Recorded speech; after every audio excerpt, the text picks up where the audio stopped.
Before we open these oldest chapters, tell me the city you're listening from. Somewhere beneath your own sky, far from these vanished thrones. If you choose to remain with this chronicle, let your name be counted among those who remember. And if you would hear more, stand with us again when the candle burns low. In the oldest maps of Faerun, humanity is not yet a single story. It is a scatter of fires on cold plains. It is river reeds bending in the wind. It is bone needles and hide tents, and the long, humiliating knowledge that most of the world is stronger than you. Dragons still haunt the edges of memory in those early centuries, not as rare tyrants, but as a reality that shapes where a village dares to settle. Giant kin and elder peoples leave footprints too large to ignore. Elven realms cast long shadows, beautiful, ancient, and uninterested in the ambitions of those who die in a blink. Even the land itself feels older than its names. And yet humans multiply. They do not endure by becoming the strongest creature in the room. They endure by becoming the most adaptable. They learn to trade across hostile miles. They learn to take what they cannot hunt. They learn to build a wall and call it law. That is the beginning of empire. Not a crown, a boundary. The first great human civilizations did not rise in the gentle heart of the North, where later bards would romanticize stone keeps and chivalry. They rose where survival demanded organization, where rivers needed to be mastered, where harvests needed to be counted, where labor needed to be commanded. And in the deep South, along lands that would one day be known for deserts and mirages, the earliest imperial age of humankind is inseparable from something that was never human at all. Because the first vast human realm to stain the history of Faerun with true scale did not begin as a purely mortal achievement. It began under the weight of genies. In the earliest days of what sages call the Callum Empire, the name itself carries the taste of bondage. Callum, an Afridi lord, becomes more than a conqueror. He becomes an axis around which a new kind of civilization turns. Fire given will, pride given armies, dominion given stone. Humans in those lands did not simply build cities and declare themselves masters. They became a workforce for powers whose lifespans made centuries feel like seasons. They were drafted into conflicts that were not born of hunger or fear, but of elemental arrogance. Wars fought because beings of flame and air could not accept any equal. The Callum Empire did not teach humanity poetry first. It taught them administration. When you are forced to feed armies you did not choose, you learn logistics. When tribute must be measured, you invent accountants. When a street must be patrolled, you create ranks. When disobedience means annihilation, you learn how to hide rebellion inside obedience. So the empire grows. Not always with banners. Sometimes with canals cut through stubborn soil. Sometimes with storehouses raised near river bends. Sometimes with slave pens and overseers who never question where the orders truly begin. And then another power enters the story. One that seems lighter, even merciful at first glance, until you see what it truly is. Memnon. An heirlord, a Jinni prince, a rival whose very presence promises that Callum's fire will not burn unchallenged. Between them, the land becomes a chessboard of mortal settlements. Villages are uprooted because a genie wants a better position. A city is spared because it amuses a lord of winds. Human lives become the currency of a conflict so old and proud, it can barely remember why it began. Here is the first quiet revelation hidden inside this age. The earliest human empire is already a lesson in borrowed power. Humans did not climb to the top and hold it alone. They were lifted, then pressed down, by entities that treated them as tools. Civilization rises, but it rises with a collar still around its throat. Even so, what is built cannot be unbuilt. Roads remain after armies pass. Fortified towns remain after slave rebellions fail. A written order remains after the mouth that spoke it turns to dust. Under Kalam and Memnon, humans see what scale looks like. They begin to imagine cities not as shelters, but as instruments. They begin to imagine a realm not as a people, but as a system. And systems survive, even when masters change.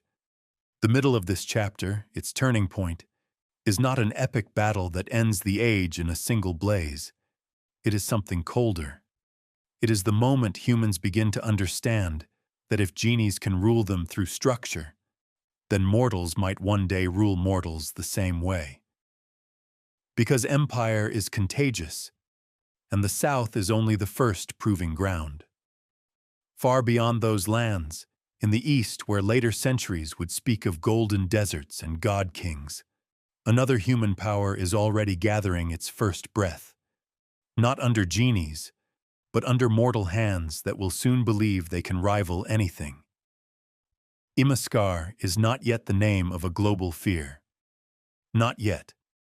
But the mindset that will become Imaskar is already present in scattered city-states and disciplined traditions of arcane study. Mages who do not treat magic as miracle, but as mechanism. Rulers who do not ask whether something should be done, but whether it can be done safely enough to remain in their control. The oldest empires begin with survival. The next begin with ambition.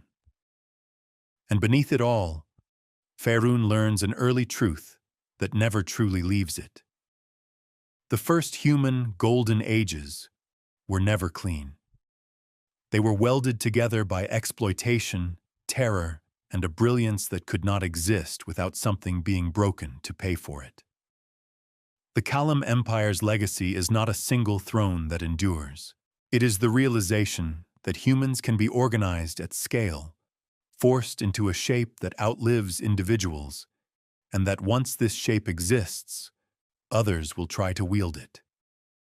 The world will never return to scattered fires on cold plains. Not after this. The Kalam Empire did not end the way empires like to pretend they end. There was no clean transfer of power, no final coronation that made the chaos feel ordained.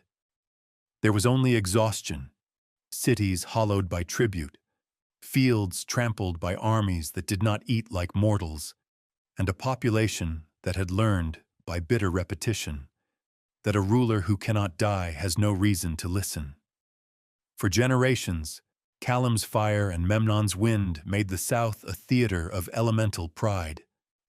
When one advanced, the other answered. When one scorched a valley, the other drowned it in storms. The land was reshaped the way soft wax is reshaped by careless hands. Rivers were diverted, coastlines were scarred, whole districts of growing cities were abandoned because the sky itself had become hostile. The first quiet change happened inside the human mind.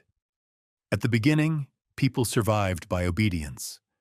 Later, they survived by adaptation. And then slowly, they began to survive by coordination, by organizing themselves not as families and clans, but as networks.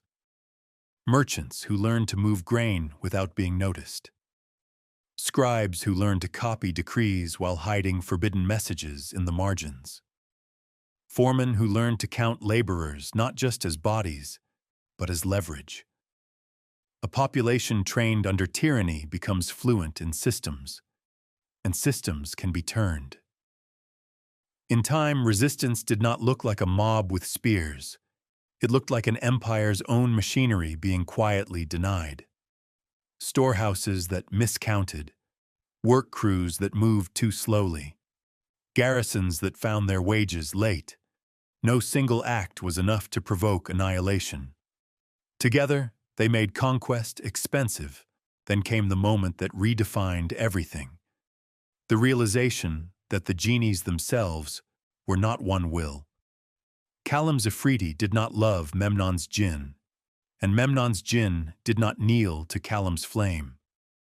Their rivalry was older than the human cities caught between them, and that rivalry opened a narrow door.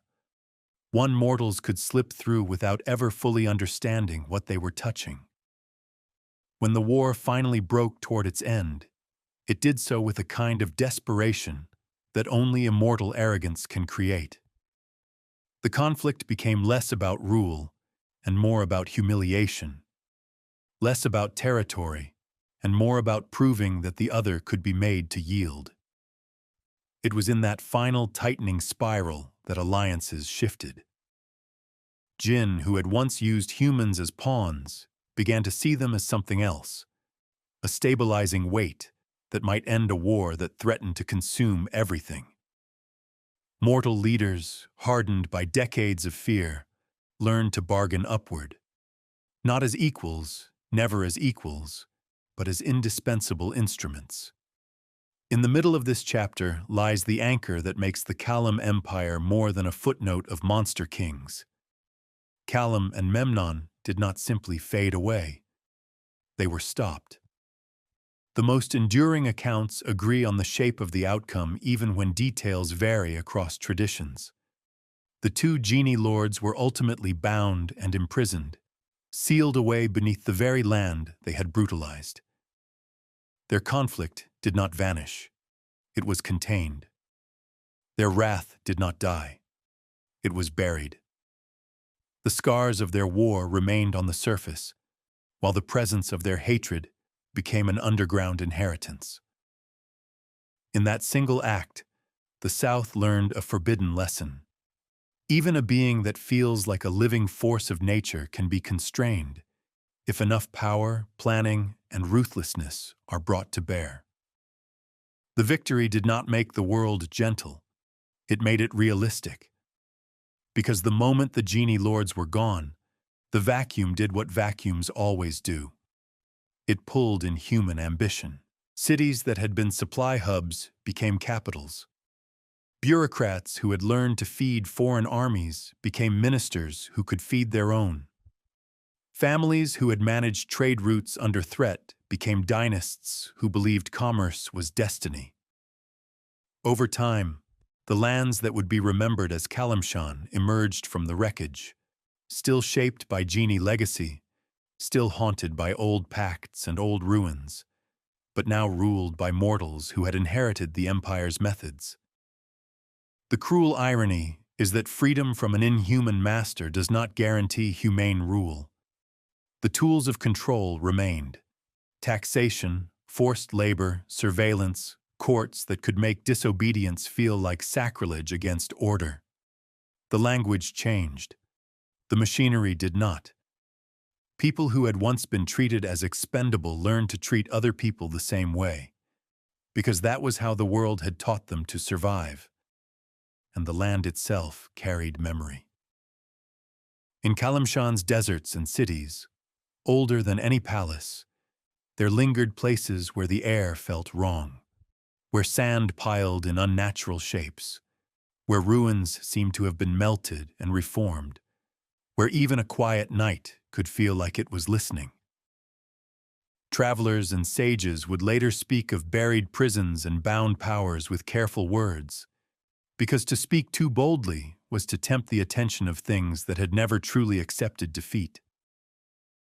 Yet the South was only one beginning. While Calimshan learned statecraft from elemental tyranny, far to the east another human tradition was hardening into something even colder. A civilization where magic was not a priest's mystery or a hedge witch's risk, but an engineered discipline. There, in lands that were not yet the dead deserts later ages would know, the earliest shapes of Imaskar formed, mortal rulers gathering arcanists, arcanists building institutions, institutions consuming lives. The Callum Empire taught humans the scale of power. Imaskar would teach them the audacity to manufacture it. By the time this second great experiment truly rises, Humanity will no longer be a scattered people learning how to endure the world. They will be a people learning how to redesign it, often without asking what the world will demand in payment. So the first human empires leave behind a truth that does not comfort. What begins under monsters does not end with monsters. It ends with humans who learned from them. In the Far East, where the old maps become dense with unfamiliar names and ancient borders, the first true mortal empire of arcane design rose like a fortress built inside the laws of reality. Imiskar did not begin as a legend about a single conqueror. It began as a method. A few city-states discovered that magic was not merely a weapon or a miracle. It was labor. It was architecture. It was administration. And when those city-states learned to standardize spellcraft, teach it, regulate it, bind it into institutions, they created something Faerun had never seen from humanity at that scale, a state whose backbone was wizardry. The early Imiskari rulers did not rely on the charisma of kings. They relied on trained specialists, on scribes who could ward a storehouse, on engineers who could raise stone without 1,000 hands, on overseers who could compel obedience without an army in the street. Empire, when it is built on magic, spreads differently. It does not always march. Sometimes it simply appears. A road that should have taken years is carved in a season. A fort that should have drained a treasury rises in a week. A canal is cut through stubborn earth as if the land were clay. The logistics that once limited human ambition become problems to be solved by spell formulas and disciplined apprentices. And then comes the revelation that makes Imiskar feel less like a kingdom and more like a machine. Its people were not treated as citizens in the modern romantic sense. They were treated as resources. Imiskar's prosperity depended on labor on an imperial scale, and the empire did not pretend otherwise.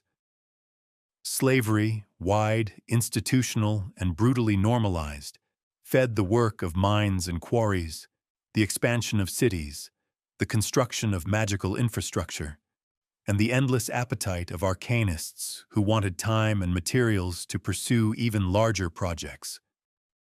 The empire's brilliance was real. Its cruelty was structural. Even its borders carried this philosophy. Imiskar did not simply defend itself with walls and soldiers. It defended itself with geography reshaped to favor control.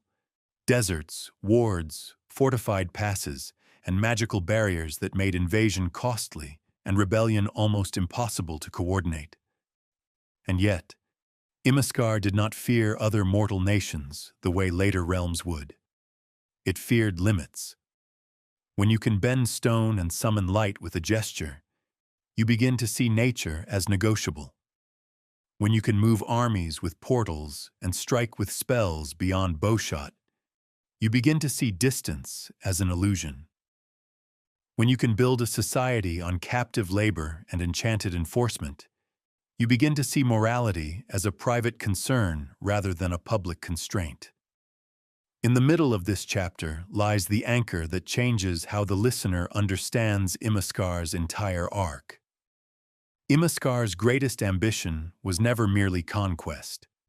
It was isolation from consequence. Imiskar's arcanists grew obsessed with the gods, not as objects of worship, but as a strategic problem. Priests were power centers that did not answer to the state.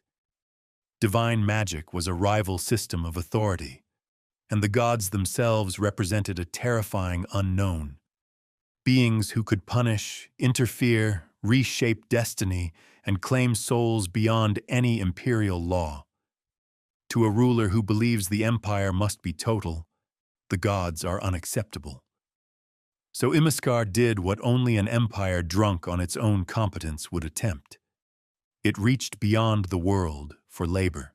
Accounts preserved across realms lore describe Imiskar capturing and enslaving peoples taken from other worlds, most famously humans who would later be known as the ancestors of the Mulhorandi and Untheric peoples. This was not a raid across a border. It was a theft across realities. And it reveals, with chilling clarity, what Imiskar had become. A civilization that treated the cosmos like a supply route. That single act carries a consequence that feels almost inevitable once you see it. Because when you steal from beyond your world, you invite what rules beyond your world. Imiskar's wizards believed they could bar the gods from reaching them. They built magical defenses meant to deny divine influence. They worked to cut spiritual authority out of their empire, as cleanly as they cut canals through soil. But divinity is not a neighbor you can lock outside your door. And in Imaskar's shadow, the kidnapped peoples carried their own memories, their own gods, and their own prayers. Quiet at first, smothered by fear, yet stubborn as a heartbeat. Imaskar could bind bodies. It could not bind devotion out of existence. So the empire reaches its height with a flaw at its center. The belief that power is the same thing as control. Imaskar was powerful, monumentally powerful. It could build wonders. It could extract wealth. It could rearrange the lives of millions like pieces on a table. But it had made itself the enemy of forces that do not negotiate. By the end of this part, Imaskar stands as the purest expression of early human imperial ambition in Faerun. Organized, brilliant, ruthless, and convinced that if the gods cannot be eliminated, they can be outmaneuvered.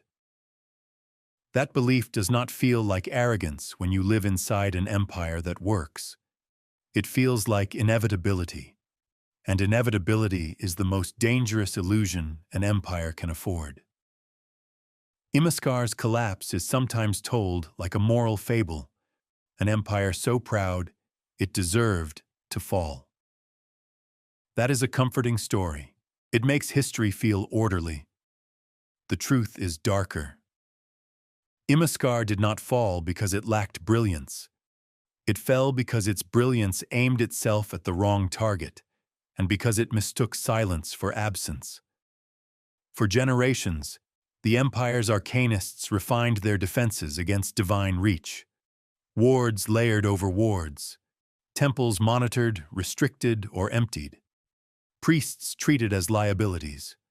Worship tolerated only when it could be supervised, taxed, and neutralized. Outwardly, it worked.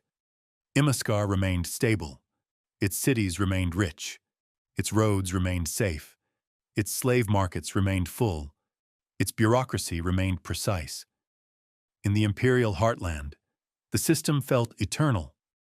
And then, beneath that calm surface, the stolen people, the ones dragged through alien gates, kept doing what humans have always done under impossible rule.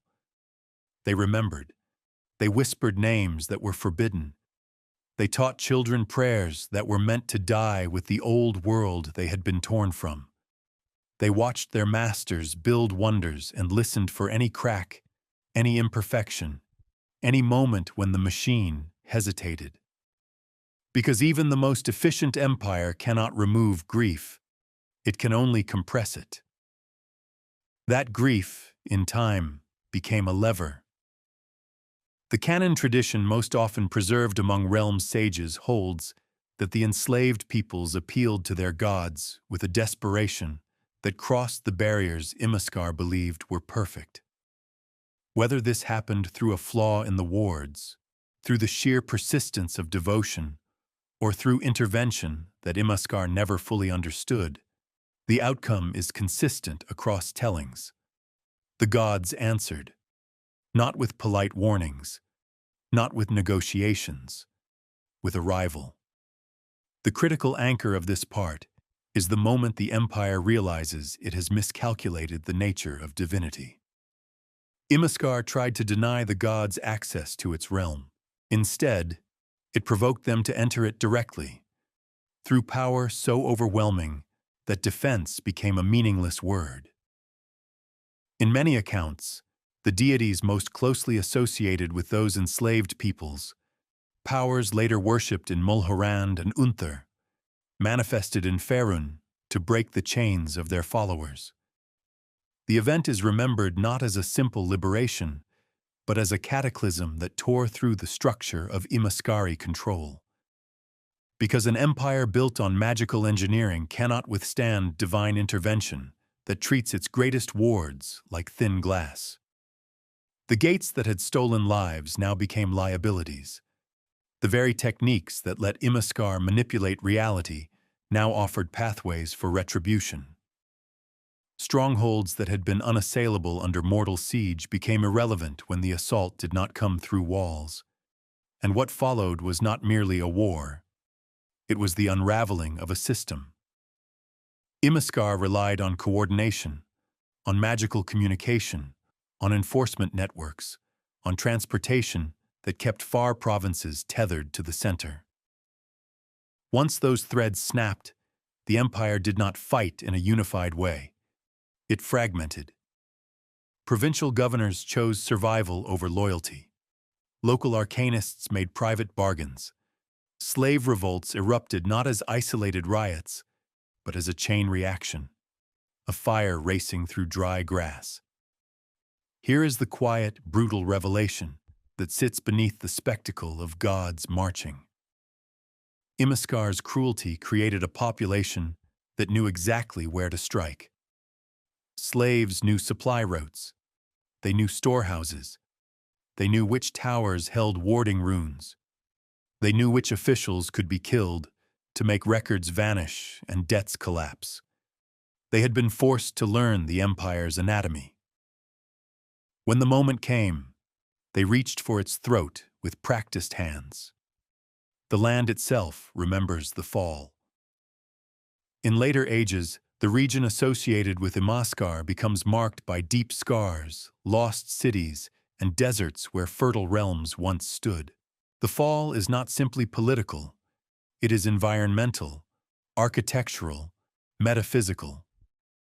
The empire's experiments left residues that did not fade quickly, ruins that do not behave like normal ruins, and places where old wards still hum with purpose long after the hands that built them have turned to dust. And then, from the wreckage, something new forms. Something that proves history rarely grants clean endings. The freed peoples did not scatter as refugees forever. Their liberation became foundation.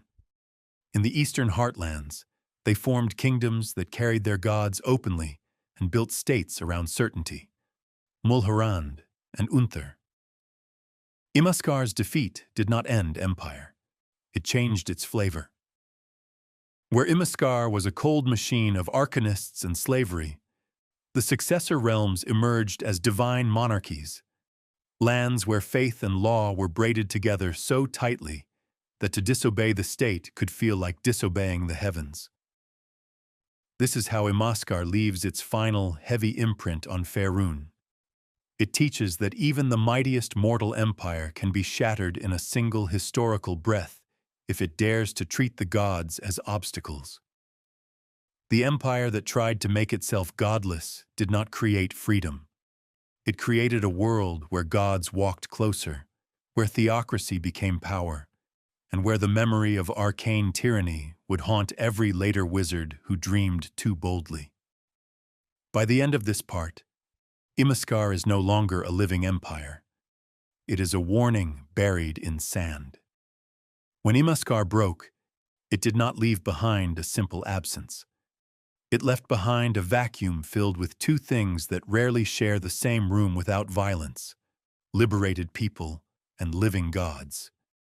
In the eastern heartlands, the freed descendants of those stolen through Imaskari gates did not become a wandering multitude for long. They were exhausted. They were organized. They had survived a system designed to erase identity. And when the chains fell away, they reached for the only structure that felt stronger than any empire of wizards. They reached for certainty. Mulhorand and Unther rose not as improvisations, but as answers. Their earliest rulers did not present themselves as clever statesmen. They presented themselves as divine authority made visible, gods who could walk, speak, punish, and bless without intermediaries. Temples were not simply places of worship, they were ministries. Priests were not merely spiritual guides, they were civil servants with sacred legitimacy. A kingdom can survive without being loved. It survives by being understood. Mulhorand's strength came from an unyielding clarity. There was a right order to the world, and that order was not up for debate. The fields were measured. The floodplains were managed. Grain moved under watchful eyes. The calendar itself became law. Even mercy was systematized, parceled out through rites and institutions that made charity feel like part of the realm's machinery. The first revelation hidden inside Mulhorand's stability is that it did not reject Imaskar's methods. It inherited them. Imaskar had shown what bureaucracy could do when fused to power. Mulhorand simply replaced the arcanist's cold authority with a divine one. Records still mattered. Labor still mattered. The difference was that in Mulhorand, the state's voice carried the weight of heaven. The old terror of spell slavery was traded for the deeper fear of sacrilege. Unther, meanwhile, hardened around a different shape of divinity, one less concerned with harmony and more obsessed with dominance. Where Mulhorand's divine rule often presented itself as a cosmic balance, sun and river, order and harvest, Unther's god-kings framed rule as conquest of the human spirit. Loyalty became a sacred expectation. Dissent became treason against the divine. And here the second revelation emerges. These twin realms were not simply religious nations. They were nations born from trauma. A people freed by gods will not easily trust mortal ambition again. A people who watched wizards build prisons out of reality itself will not casually embrace independent arcane power. So these states grew wary of any force that could rival the temple, especially wizardry outside official sanction. In both lands, magic remained present, but the lesson of Imaskar hung in the air like smoke. Mortal power without divine constraint leads to chains. This made their societies remarkably durable. It also made them brittle. Because a realm built on certainty has difficulty surviving ambiguity. A kingdom that treats divine order as a living, governing presence cannot easily adapt when that presence changes shape, withdraws, or turns inward. The mid-part anchor, the turning point that reframes these successor empires, is the realization that living gods do not merely protect a society. They transform the human idea of responsibility. When a god sits on a throne, failure is no longer a purely human problem. Drought becomes a judgment. Prosperity becomes proof. War becomes liturgy. The population learns to read every event as a message from above, and leadership becomes less about wisdom than alignment with sacred expectation. It creates obedience that feels like faith. It also creates politics that can never admit it is politics. Mulhorand and Unther grew into mirrors facing each other across the eastern lands, each claiming legitimacy rooted in divinity, each carrying an imperial confidence sharpened by the memory of liberation. Border tensions were not simply about farmland and trade. They were arguments about whose gods, whose order, whose truth would define civilization itself. Even peace, when it occurred, was not gentle. It was calculated. Treaties were framed as sacred obligations, and breaking them was not just betrayal. It was blasphemy with consequences that might reach beyond death. And yet, in the quiet corners of these realms, humanity remained human. Farmers still cursed under their breath when the river ran late. Soldiers still feared the night before a march. Scribes still worried over mistakes. Parents still tried to keep children from being noticed by powerful eyes, whether those eyes belonged to officials or priests or something that felt older than both. That is the third revelation. A theocracy does not erase human doubt. It buries it beneath ritual. Doubt becomes something you whisper to a spouse, not something you speak in public. Questions become private injuries. The empire remains calm on the surface because calm is enforced not only by guards, but by the terror of being seen as spiritually unclean. This is why the old empires of the East, Mulhorand and Unther above all, feel so heavy in later memory. They were not simply long-lived states. They were cultural furnaces. They shaped language, architecture, law, and identity around a sacred center that insisted it could not be wrong. Temples rose like mountains of carved stone. Processions moved through streets with the force of inevitability. The dead were honored with rites that made history feel continuous, as if every generation was another layer in a single unbroken wall. And behind that wall, the ruins of Imiskar did not vanish. They became taboo.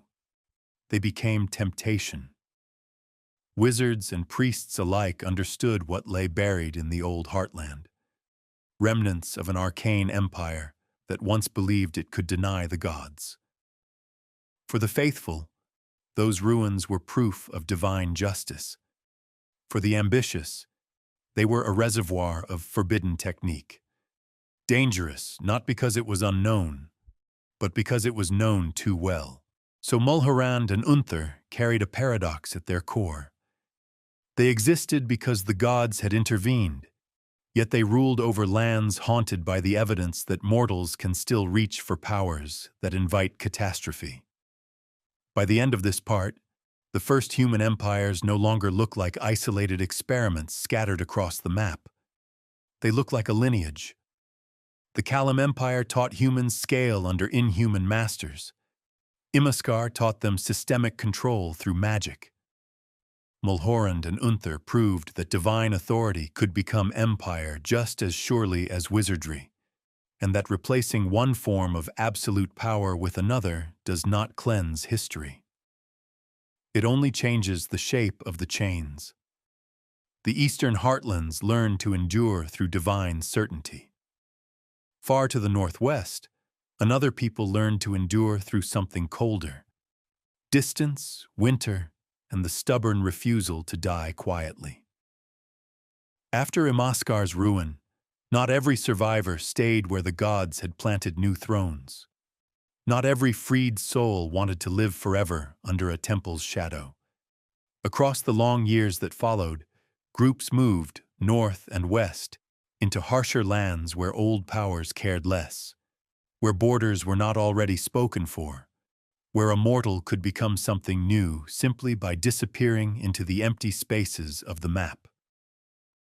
Those migrations did not look heroic. They looked hungry. They followed rivers and valleys. They learned which hills held game and which swamps held disease. They built villages where the soil allowed it, and burned those villages when winter made staying a slow death. They were not an empire yet. They were a people becoming a question, and the North answered them with silence. In time, those scattered settlements in the region later known as the Nether Mountains and the wide plains beyond began to change. Not because the land grew kinder, because survival at scale demands structure. The same old pattern returned. Walls, granaries, patrols, written marks that became law. Then came the discovery that split their history into before and after. The Nether Scrolls. In the deepest lore of the realms, the Nether Scrolls are not treated as ordinary texts. They are arcane artifacts, ancient, alien in design, and so foundational that later wizards would describe whole branches of spellcraft as shadows cast by their ideas. Netheray's arcanists who studied them did not merely learn new spells, they learned new ways to think about magic. This is the first revelation of Netheryl's rise. Netheril did not become great because it had more wizards than anyone else. It became great because it found a lever that could multiply wizardry into a civilization. The effect was immediate and unsettling. In a land where food could fail and winter could kill, magic became infrastructure. A spell was not a private talent, it was a public utility. Roads could be kept open, crops could be protected, stone could be shaped without exhausting 1,000 laborers. Communication could outrun distance, and once magic becomes the backbone of daily life, the people who command magic become the backbone of the state. Netheril did not begin with one crown. It began with many city-states, competing and cooperating in uneasy balance. Their leaders were not always kings in the old sense. They were often arcanists, men and women whose authority was not inherited blood alone, but proven mastery. The social order tilted, slowly at first, then sharply, until a simple truth settled into place. In Netheril, power belonged to those who could make reality obey. That did not mean every wizard was a tyrant. Some were builders, some were patrons, some were scholars whose ambitions seemed almost gentle compared to what came later. But the system itself rewarded those who could do the impossible, and it punished those who could not. The second revelation is quieter and more frightening. Netheril offered freedom from gods and temples not by becoming moral, but by becoming sufficient. In lands where divine rule had turned government into worship, Netheril developed an instinctive suspicion of priestly authority. Why kneel when a Mythalar-lit city could banish cold? Why pray for rain when spellcraft could protect harvests? Why accept sacred law when you could write your own laws in runes and enforce them with wards? This was not atheism in the modern, tidy sense. It was a political preference disguised as confidence. Netheril did not deny the gods existed. It simply behaved like it could operate without their permission. Around the middle of this part lies the anchor that redefines Netheril's entire identity. The moment Netherese civilization stops treating magic as a tool and begins treating it as the natural order. Wonders followed, not single marvels, but systems of marvels. Enchantments that turned night into usable hours, defensive magics that made borders less relevant, constructions that seemed to mock gravity itself. Floating enclaves, cities raised into the sky, became the most famous symbol of Netheril's ascent. Not merely because they were beautiful, but because they were ideological. A city in the air is a declaration. It says the ground is optional. It says enemies below are irrelevant. It says the old constraints that kept human ambition modest have been defeated. And once a society tastes that feeling, the appetite changes. Here is the third revelation, sharpened like a blade. Netheril's greatest achievement was not the floating city. It was the creation of a culture where excess became normal. When magic is abundant, restraint stops looking like wisdom and starts looking like weakness. The arcanist who refuses a risky experiment is mocked by the arcanist who dares. The city that stays grounded looks primitive beside the city that rises. The ruler who bargains looks timid beside the ruler who commands. Netheril's rivals could not compete on equal terms because Netheril was no longer competing within the same rules. Yet even at its height, Netheril carried old shadows. There were still common folk, farmers, laborers, soldiers, whose lives were made easier by magic, but whose status remained fragile. There were still hierarchies, just rewritten in arcane language. There were still consequences, just delayed by brilliance. And there was still the oldest human flaw, the belief that if something has worked so far, it will keep working forever. That belief spread quietly through Netheril like warmth through stone. It shaped education. It shaped politics. It shaped the private fantasies of arcanists staring at star-filled skies, imagining what else could be lifted, what else could be rewritten, what else could be made obedient. By the end of this part, Netheril stands as the northern answer to Imaskar and the old empires. A human civilization not ruled by genie lords, not governed by walking gods, but powered by mortal minds that turned magic into a foundation. It is a triumph. It is also a trap. Because when an empire builds itself on the idea that limits are outdated, it does not merely rise above its enemies. It rises above the instinct that warns it to stop. Netheril's greatest lie was not spoken aloud. It was simply lived day after day until it felt like physics, that the sky was safer than the earth, that spellcraft was steadier than soil, that the arcane mind, properly trained, could replace the old uncertainties of gods, seasons, and fate. At its height, Netheril was not a kingdom. It was a layered civilization, stacked like stone, with the common folk below and the arcanists above, sometimes literally above, on floating enclaves that drifted over their own fields like silent, impossible moons. Magic warmed homes through blizzards. Magic carried messages faster than riders. Magic punished crime with wards instead of prisons. Magic made a harsh land feel tame. And then magic became background noise. That is the first crack in the story.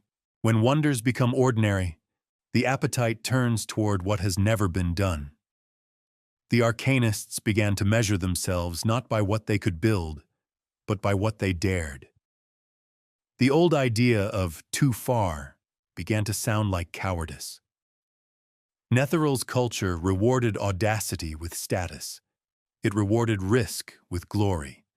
It rewarded the spectacular with authority. Even its internal conflicts took on an arcane flavor.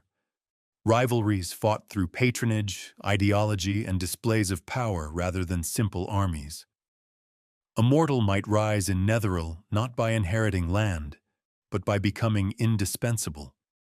The wizard who could keep a Mythaller stable, the spellwright who could improve an enclave's defenses, the visionary who could promise the next great leap. And among those who rose, one name became a kind of fever: Karsus. In the canonical memory of the realms, Karsus is not remembered as a petty tyrant. He is remembered as a genius shaped like a human, young by Netherese standards, brilliant beyond most, and convinced that brilliance was not merely talent, but entitlement. He looked at the world and saw a pattern. Every limit was just a problem waiting for the right mind. The second crack appears here, and it is quieter than catastrophe. Netheril did not collapse because it lacked power. It collapsed because it had too much, concentrated in hands that no longer feared consequence. War pressed on Netheril's edges in different ways, depending on which tradition you follow. Some tellings emphasize existential threats in the deep places of the world, shadowed enemies that fed on magic and forced arcanists toward ever greater measures of defense. Others focus on the internal logic of Netheril itself, that a civilization built on escalation does not require an external foe to self-destruct. It only requires time. But all accounts converge on the same anchor, the turning point that makes Netheril's fall feel less like an accident and more like a revelation about reality. Karsus attempted to seize divinity, not metaphorically, not through worship, through a spell. The act later ages would name Karsus's folly was built around an idea so audacious it almost feels unreal, that a mortal could take the mantle of a god, if only for a moment, and use that stolen omnipotence to solve what mortal power could not. Karsus chose his target with fatal logic. In Netheryl's age, magic was not merely a tool, it was the foundation of everything, and the god who anchored the stability of magic itself, the one most closely tied to the structure that made spells possible, was the obvious point of leverage. He reached for Maestral, the embodiment of the magic of that era. In that single decision, Netheryl stopped being a story about an empire. It became a story about the cost of treating the universe like a machine that can be hacked. The spell was cast. For a heartbeat of history, Karsus succeeded, and that success was worse than failure. Because when Mistral was displaced, the structure of magic across the world faltered, not just in Netheryl, everywhere. The background noise of spellcraft, so constant it had become invisible, stuttered and broke. The weave, as later ages would name that underlying fabric, became unstable. In the same instant, Netheryl discovered a truth it had refused to accept. Its floating cities were not miracles independent of the world. They were debts held aloft by a force that could be interrupted. Mythalars failed, enclaves fell, not as a poetic image but as physics reasserting itself with ruthless speed. Stone that had forgotten gravity remembered it again. Towers cracked, streets became avalanches, entire sky cities turned into descending disasters. There is no heroic way for a city to fall. It does not fight, it breaks. In the lands beneath, people looked up and saw their heavens coming down. Some enclaves shattered on impact and became fields of ruin so vast that later travelers would mistake them for hills. Others broke apart in mid-air and rained their bones across miles. Those who survived did not do so because they were pure or deserving. They survived by luck, by distance, by being in the right cellar at the right moment, by being forgotten by the collapse. And while the sky was falling, Maestral, rather than allow magic itself to unravel into permanent chaos, sacrificed herself.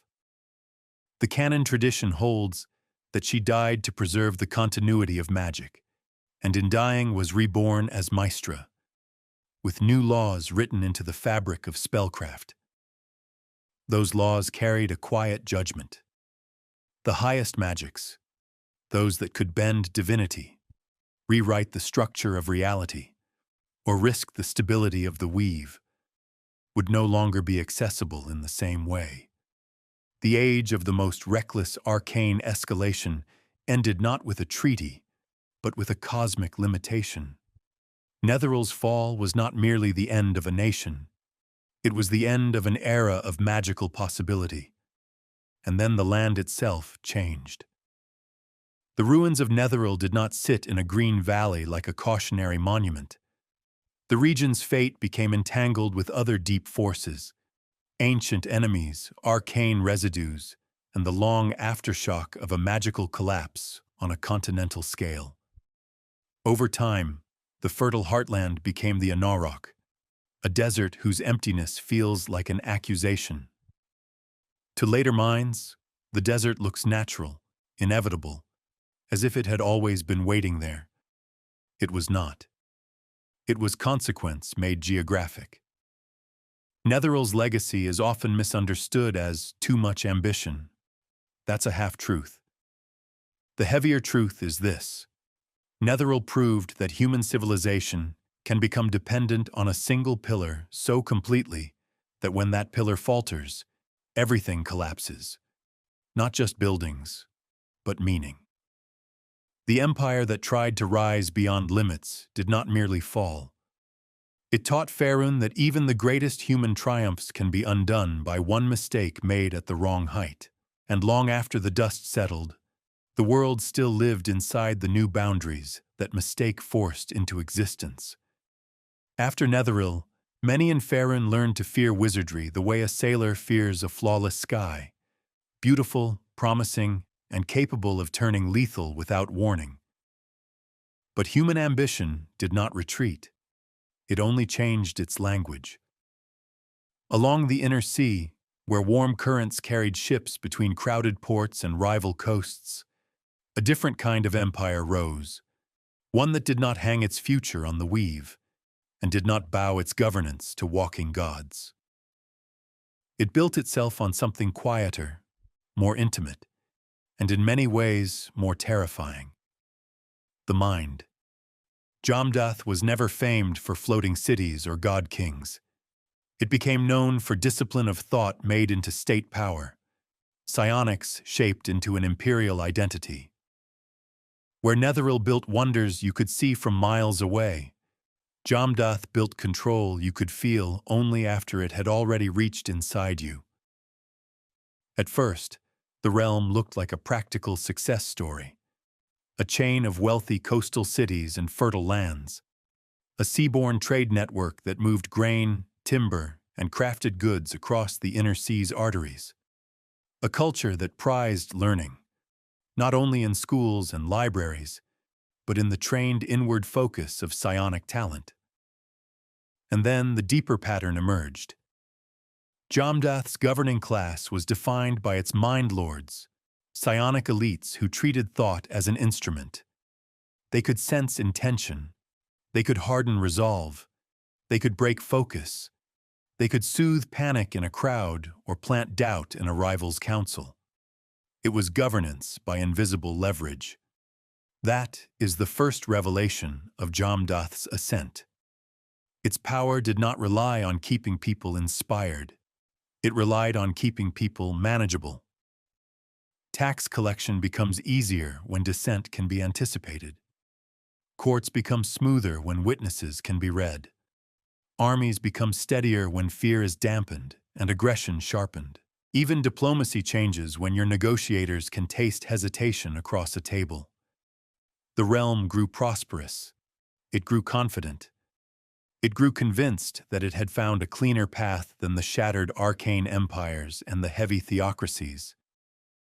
Because psionics felt, to Jamdath, like a kind of purity. No prayers, no divine intermediaries, no dependence on the fickle stability of magic's deeper laws. The mind was internal. The mind was disciplined. The mind, they believed, could not collapse the way a floating city could.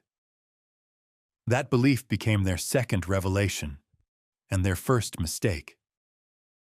A society that makes one class of people uniquely necessary begins to confuse stability with control. Jamdath's institutions worked because the mind lords were always there to keep them working. They became the unseen mortar in the walls. Remove them, and the wall does not crack slowly. It falls. So Jamdath protected its mind lords, elevated them, centered them, built policy around their strengths and blind spots. The empire did not need to look like tyranny to function like one. It only needed a quiet assumption shared by everyone who mattered. Order is worth more than consent. And once that assumption becomes normal, expansion stops feeling like aggression. It starts feeling like organization spreading outward. Jamdath pushed into the lands that bordered the great forests, especially the ancient woodlands, held dear by the elves. The empire wanted timber, farmland, and strategic depth. It wanted new settlements, new harbors, new tax bases. It believed its growth was natural, even benevolent. To the elves, it was something else entirely. It was intrusion measured in generations. An elven realm does not think in seasons or election cycles. It thinks in centuries. A human empire cutting deeper into old forests is not simply developing land. It is removing living history. It is erasing places that remember older songs than any human tongue. For a long time, the elves did what elder peoples often do when humanity surges forward. They endured. They negotiated when it served them. They harried borders. They tried to outlast a human obsession, expecting it to burn itself out. But Jamdath did not burn out. It became more organized. It built more. It pressed farther. And it treated elven resistance not as a warning, but as a problem to be solved. One more variable to be managed with disciplined minds. Around the middle of this part lies the anchor that changes the meaning of Jamdath's story. Jamdath's greatest strength, control through psionics, made it underestimate what it could not read. You can sense a soldier's fear. You can break a rival's concentration. You can soften a crowd's anger. You cannot pry open the will of an ancient people defending their last sacred ground with the oldest tools they have left. When the conflict sharpened, it ceased to be a border dispute. It became a war of incompatible timescales, humans insisting that progress was inevitable, elves insisting that some lines should never be crossed. And then the elves chose a response that was not a battle. It was an answer written into the land itself. In Realm's lore, the event is remembered as the Dark Disaster, a catastrophe unleashed by elven high magic, a ritual act so vast in consequence that it did not merely punish an army or collapse a fortress. It remade a coastline. A towering wave, an ocean's fury made into judgment, crashed into Jamdath's heartland along the inner sea's shore. Cities that had thrived on trade and orderly streets were swallowed. Harbors vanished beneath boiling churn. Ships became splinters. Stone became rubble carried like driftwood.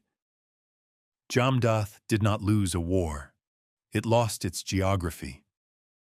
The empire's lifeline, its coastal chain of settlements and ports, was shattered in a single, merciless motion. The Mind Lords, for all their discipline, could not command a wall of water. They could not negotiate with a sea turned into a weapon. Their control was intimate, precise, surgical. This was blunt. This was cosmic. And the strangest truth is that the disaster did not only kill, it erased. Where there were once city lights along the coast, there was now silence and wreckage. The sea's violence and the river silt that followed reshaped the region into what later ages would recognize as the Wilhelm Reach, a transformed shoreline, a new reality built atop drowned streets. This is the third revelation, heavy as stone. Empires often imagine their end as a moral verdict. Most ends are simply physics. Jamdath's empire of the mind became a ruin because it bet everything on a form of power that was never meant to meet the raw scale of high magic and the sea's weight. Its greatest instruments could influence a council chamber, but not a coastline.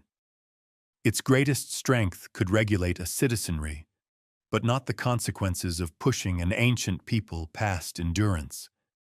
In the aftermath, survivors scattered. Some clung to fragments of identity and rebuilt among new neighbors. Some carried psionic traditions into smaller schools, smaller orders, quieter lives. The realm that had once imagined itself a clean alternative to wizard kings and god thrones became something humbler. A memory, a warning, a drowned foundation under new names. And Faerun learned, again, a truth it never seems to learn for long. Not all power is meant to scale. Some kinds of power are precise. Some are vast. When an empire confuses precision for invincibility, it does not merely risk defeat. It risks becoming a story the sea tells in silence, long after the banners are gone. Far in the unapproachable east, where winters harden the earth, where the sky feels wider than law, human empire took on a harsher face. Here, power was not purchased with trade or harvest alone. It was purchased with endurance, with armies that marched through snow, with mages who treated the battlefield as a laboratory. with rulers who believed survival required taking risks that gentler realms could afford to call unthinkable. Two names rise from that cold horizon like opposing storms: Ramathar and Narfel. Ramathar is remembered as disciplined, martial, and arcane, an empire whose identity leaned on organized war magic and a belief that the state could be made strong through trained spellcraft. Narfel is remembered as brilliant in a different way, less orderly, more desperate, and dangerously inventive. A realm whose leaders learned that there were powers willing to answer mortal ambition if mortals were willing to pay. They did not merely coexist. They competed. At first, the rivalry looks almost ordinary by the standards of Faerun.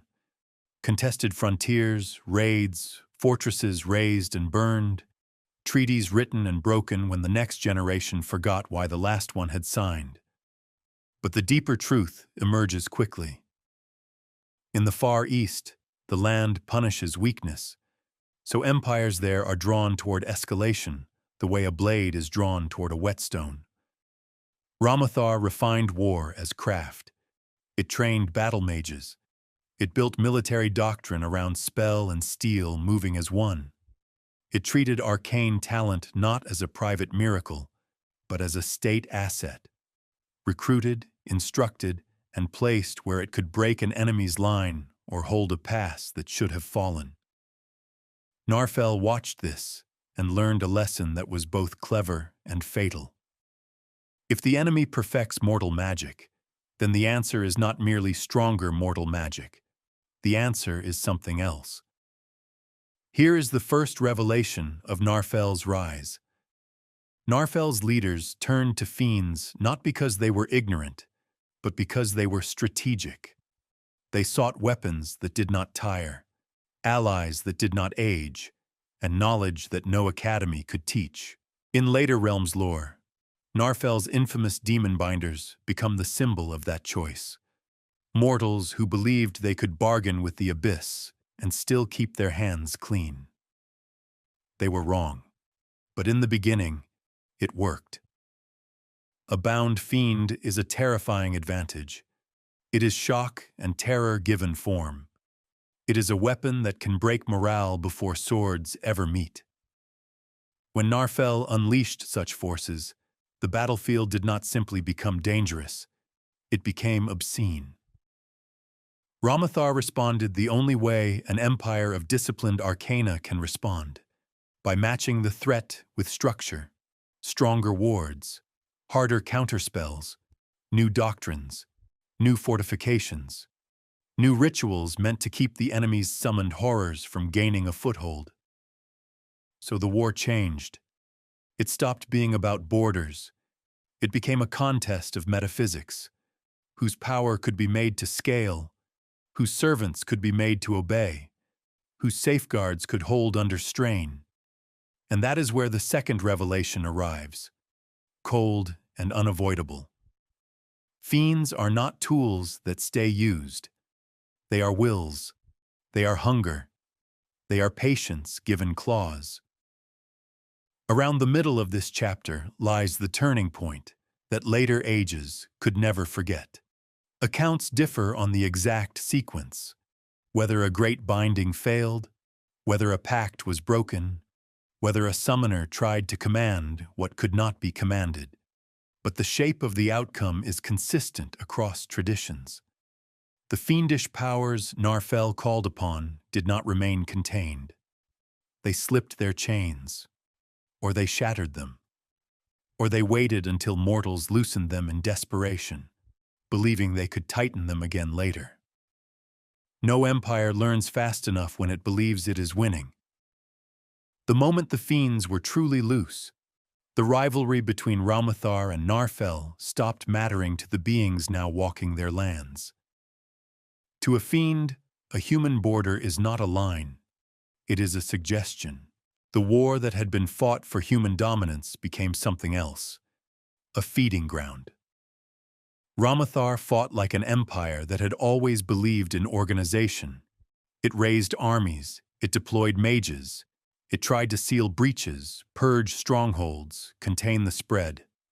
There is a grim dignity in that, an insistence that discipline can outlast chaos. But discipline is not immunity.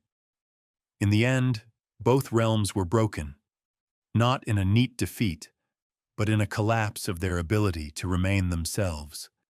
Cities that had been proud capitals became cursed ruins.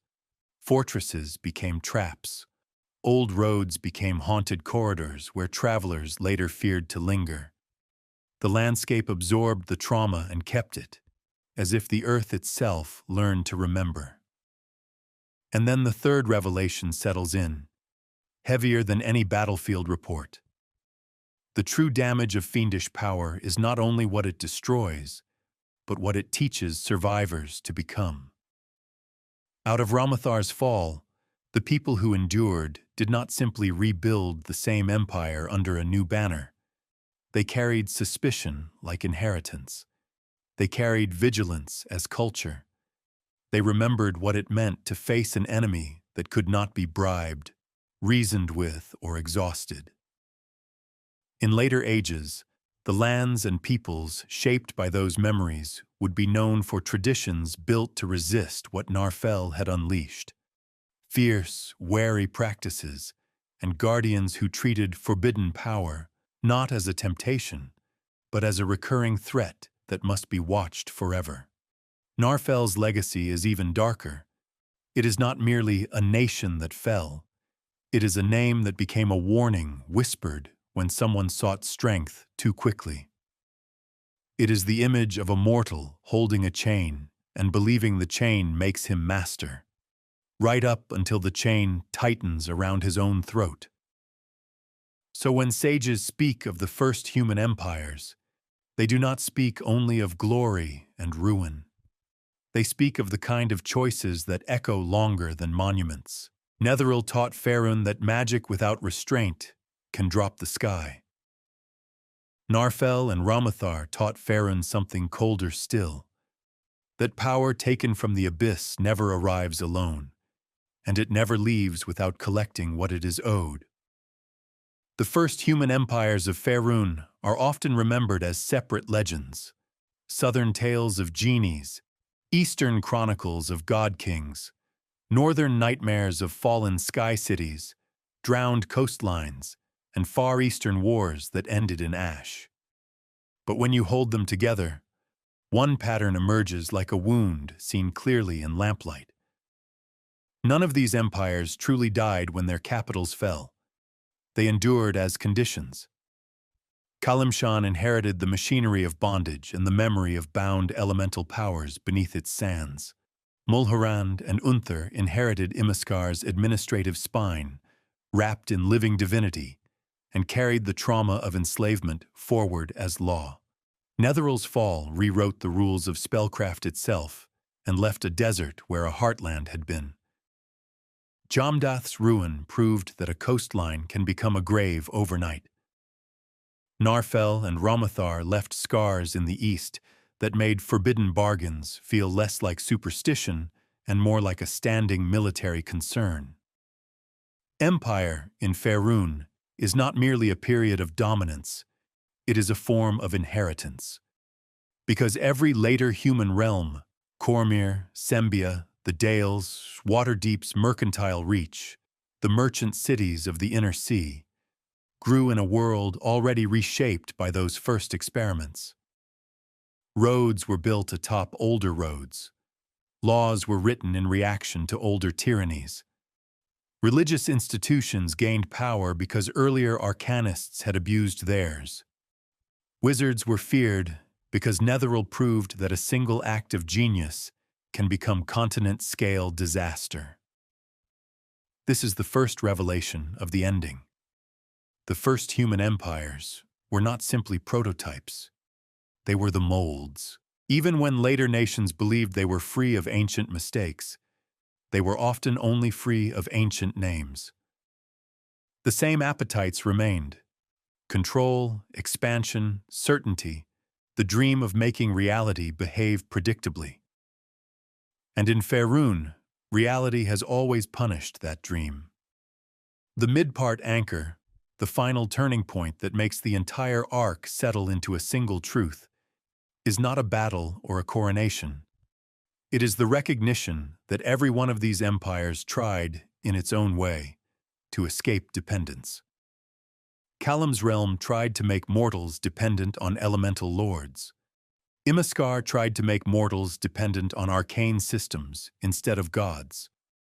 Mulhorand and Unther made mortals dependent on divine kings. Netheril tried to make mortals dependent on wizardry, so total it could replace the old order. Jomdath tried to make society dependent on disciplined minds. Narfell tried to make victory dependent on forces from the lower planes. Each time, the method changed. Each time, the outcome was the same. Dependence creates fragility, and fragility invites catastrophe. The heaviest part of this truth is not that ambition is punished. Faerun is full of ambitious survivors. The heaviest truth is that the world keeps a ledger without ever writing one down. Consequences do not require memory to return. They return because the choices that create them are repeatable. A wizard can always be tempted to go higher. A ruler can always be tempted to centralize power until dissent becomes impossible. A desperate nation can always be tempted to bargain with something that promises a shortcut. A people freed by gods can always be tempted to replace fear of their old masters with fear of questioning their new ones. That is why the ruins matter. Not because they are haunted, though many are. Not because they contain treasure, though they do. They matter because they are evidence. They tell later generations that humanity has already tried the clean, bright dream of perfect control, and the world has already answered. The answer is written in landscapes. Anaurok is not just a desert. It is the memory of an empire that rose above limits and fell hard enough to change the land. The Vilhon Reach is not just a shoreline. It is a reminder that an ancient people can decide that a human empire has reached too far and respond with the sea itself. The eastern scars of Narfell and Romathar are not merely distant tragedies. They are proof that some victories are traps, and that summoning strength can summon ruin. Even Kalimshan, wealthy, cunning, enduring, remains a place where the past does not feel fully buried, where old bindings and old pacts leave a faint pressure in the air, as if the land remembers what was sealed beneath it. So what, finally, did the first human empires accomplish? They proved humans could build at scale. They proved humans could organize enough to rival elder peoples. They proved humans could create systems, arcane, divine, economic, psionic, capable of shaping millions of lives. And they proved that when humanity believes it has found a way to become invulnerable, that belief is the beginning of collapse. Faerun's later ages are crowded with kingdoms and city-states that think they are different. Some are, many are not. The first empires left behind more than ruins and legends. They left behind a kind of gravitational pull, a pattern that draws mortals back toward the same dangerous question again and again across centuries. If we can do it, why shouldn't we? And the world, patient and ancient, continues to answer in the only language it has ever trusted: consequences.